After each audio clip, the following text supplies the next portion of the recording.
Papa Bouba Diop, tragiquement disparu à l'âge de 42 ans. On en parle avec l'un de ses anciens coéquipiers en 2002. C'est Habib Beye qui a évidemment fait partie de cette aventure en Coupe du Monde. Bonsoir Habib. Bonsoir. J'imagine que ça a dû être une immense tristesse pour vous d'apprendre la disparition de Papa Bouba Diop.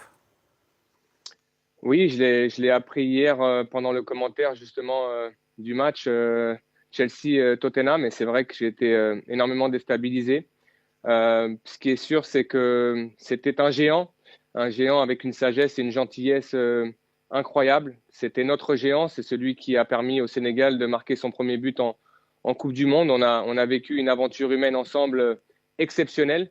Et c'est vrai que d'apprendre son décès hier a été un choc et une tristesse, parce que c'est vrai que même si on savait qu'il avait une maladie, on ne pense jamais qu'à 42 ans, un homme comme Pape Bouba peut être emmené par une maladie. C'était notre rock, et c'est vrai que cette génération est énormément touchée, mais le Sénégal, l'Afrique entière, il a joué en France, en Angleterre, en Suisse, et c'était un digne représentant du football.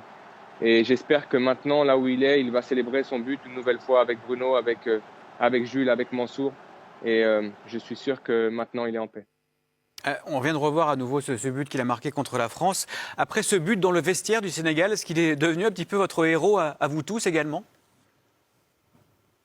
Oui, forcément, parce que lorsque vous avez la chance de vivre ça en tant qu'individu, c'était le cas pour Babouba, mais c'était aussi grâce à lui en tant qu'équipe qu'on battait l'équipe de France, qui était championne du monde, championne d'Europe. On savait qu'à ce moment-là, on venait de mettre notre pays sur la carte du monde du football.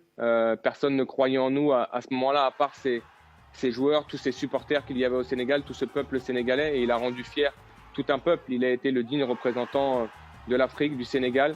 Et c'est vrai que il était celui qu'on aimait taquiner, parce que c'était le plus costaud d'entre nous. Il ne disait jamais rien, il était assez calme. Et c'est vrai qu'on abusait parfois de le taquiner, d'aller le chambrer un petit peu. Et puis je pense aujourd'hui une énorme pensée supplémentaire à Henri Camara, qui était son ami, son binôme.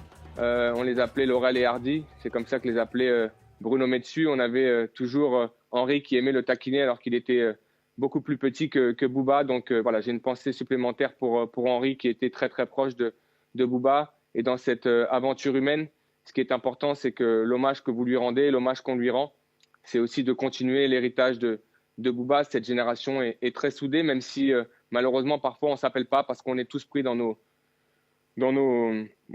carrières individuelles et dans ce qu'on a à faire. Mais cette génération est soudée, et on a déjà échangé pour faire en sorte qu'on soutienne absolument la famille de Bouba. Quel souvenir vous garderez de l'homme principalement, si vous deviez ne garder qu'un seul souvenir de Papa Bouba Diop ?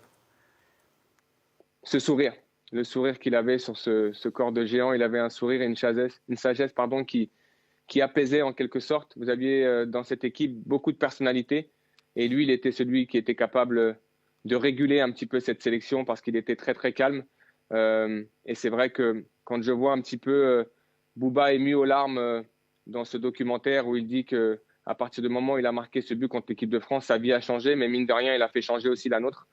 Et il a été une véritable légende dans notre pays. Et quand je vois tous les témoignages aujourd'hui qu'il peut y avoir en Afrique, il a été un digne représentant de notre continent, et surtout un formidable joueur, parce qu'il ne faut pas l'oublier. Il n'était pas juste un homme, il était aussi un formidable joueur de football. Et un gentil géant, comme vous le dites effectivement, dans le vestiaire des Sénégalais de 2002. Merci beaucoup Habib Beye pour cet hommage en direct à votre ancien coéquipier en sélection, et bonne soirée à vous. Merci à vous. Bonne soirée.